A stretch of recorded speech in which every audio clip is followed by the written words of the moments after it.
अपना ही उदाहरण हम दे रहे हैं, हम दुनिया का उदाहरण बाद में रखते हैं, अपना पहले, क्योंकि जो निज जो अनुभव होता है,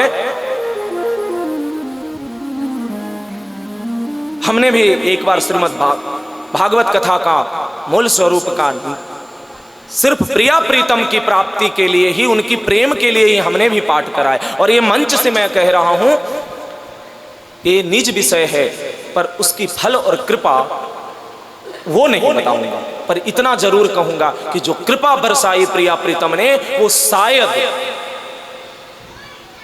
इतना सहज नहीं होता, पर वो मेरा सकाम नहीं, निष्काम सिर्फ प्रिया प्रीतम के प्राप्ति और उनकी चरणों के प्रेम के लिए था। और महाराज जी यहां बैठे हुए हैं, पंडित जी बैठे हुए हैं, इसमें कहीं ना कहीं इनकी भी बड़ी भूमिका थी। इन्होंने हमसे पूछा था कि महाराज जी आप सकाम है या निष्काम? मैंने बोला मेरा कोई सकाम कुछ भी है ही नहीं, क्योंकि मेरे जीवन में कोई सकामता मेरे प्रियालाल ने अब छोड़ा ही नहीं, कोई चाहत छोड़ा ही नहीं।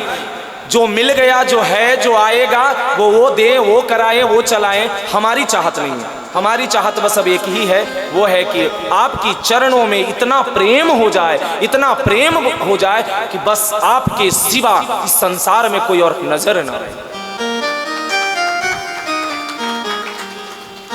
क्योंकि जब आपकी चरणों की प्रेम प्राप्त हो जाएगी तो हे प्रियालाल, फिर चाहत ही क्या रह जाएगी। त्रिभुवन की सुख को त्याग करके भी प्रियालाल की चरणों की जो चाह कर लिया, उसको प्रियालाल की प्राप्ति में कोई संशय तो फिर किंचन मात्र नहीं रखना चाहिए।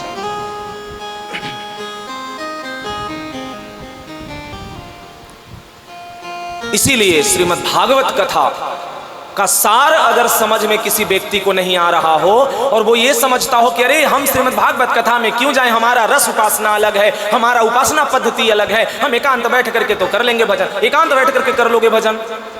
अरे ऐसी ऐसी ये माया का प्रकोप है कि ऐसी ऐसी जगह गिराएगा जहां से उभर नहीं पाओगे। और भागवत कथा ऐसा है जो सत्संग और संग ऐसा है जो अगर कर लोगे तो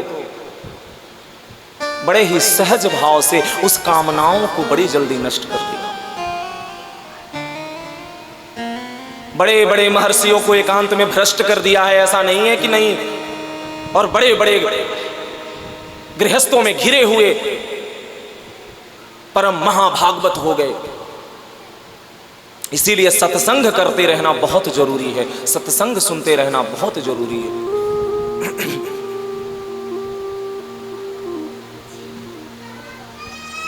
अब हम क्या करते हैं, सत्संग को भी बाजार की तरह ले लिए हैं।